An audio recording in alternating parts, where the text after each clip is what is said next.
Tim Priester, Tim O'Malley from the Goog, the two coordinators, Chip Long and Clark Lea, met with the media today. A ton to cover that we're not going to get to all here today. That's why we have a podcast tomorrow. But let's start offensively. The quarterbacks, Chip Long compared advanced calculus to algebra. Ian Book, Phil Jerkovic. Jerkovic's made progress. He's not going to be a guy that, he basically said there's no goal line package for him or anything. It's Ian Book and Phil Jerkovic trying to get better. Yeah, it's Ian Book's offense, and I think the key is he has a lot of buttons to push. That was brought up as a question. Depth at wide receiver. And depth at wide receiver is great because they have two really, I want to say proven receivers, because at this point, in college football, these guys are about as proven as you're going to get coming into a season. You don't come back if you're any better than them as a senior. So depth there. Chip Long mentioned he does like the depth at running back. He said we're going to be a committee. I think he kind of likes being a committee. He said last year's the only year we weren't. He probably would have rather done a little more. Armstrong was hurt. And then guys like, I thought the way he mentioned Tommy Tremble was interesting. He's a guy that has gone from developmental to we can find a way to use him next year. Right. Tommy Tremble benefited from Cole Kmet getting banged up, got a lot of opportunities working with the number one unit, and showed himself quite well. He's the number two potential receiving tight end in the group. But once again, as we conclude spring practice, positive thoughts about Jarrett Patterson. Yeah.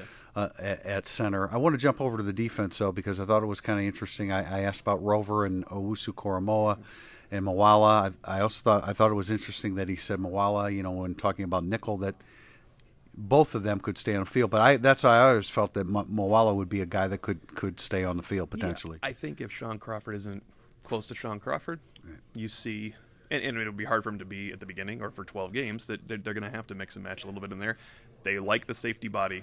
It goes back to someone asking Brian Kelly when they move Moala, does he have to get bigger? And Kelly said, no. He doesn't have to get bigger. Right. They like the safety body there that can tackle. They can play base defense and cover. I think you'll see many people at nickel. I think you'll see, if Avery Davis works out, I think you'll see a little Avery Davis. He mentioned Jalen Elliott, which I wasn't aware of. And that, I believe, means they see a safety coming that can help. And he didn't really want to get into that, but if Jalen Elliott is working any nickel, that means they have another safety that is coming in that can help, because they are not going to play DJ Brown and Derek Allen in a starting role at the beginning of the season. Yeah. Clearly, they see some help coming. Clark Lea talked about 3 for 2 at the Mike and the Buck. He also talked about the potential for 4. I would think if it's 3 for 2, it's Bilal, it's Lamb, it's Jen Markeith. If it's 4, then Shane Simon works in at Mike. And it was 3 for 2. He noted, kind of going back, everybody should remember 2017. It was Martini and Morgan with Coney kind of backing them both up. As the season progressed, it's those guys looking up to Coney. He just took it and ran with it at that point. If you get that type of 3 for 2, they are all set. Predictions all change in every way. But yeah, I have no idea if it'll be 3 for 2 or 2 for 2. I know they like rotations. I bet he would prefer 2 for 2, because that means Shane Simon comes along and can help Asmar Bilal. And I thought the note on Simon was interesting, and people have talked about it on our board. Even I think they talked to us about this before we did.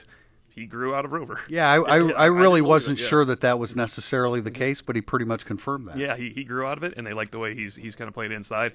Obviously, a lot of evaluation and training still for Simon. Yeah, last thing, a lot of what we saw of Houston Griffith struggling against the pass, that was pretty much confirmed by Clark Lea, but also very good against the run, which is why they like him at the boundary corner. Yeah, that's why they moved him. He's physical. Someone has to hold up against the run at the boundary cornerback position. Troy Pry can do it at the field. I know I thought the best thing he said was, it's not for me to yell at him when he's learning by the ball going over his head. That's what a fan would do. I think that's what probably media members will do as well, or in our heads.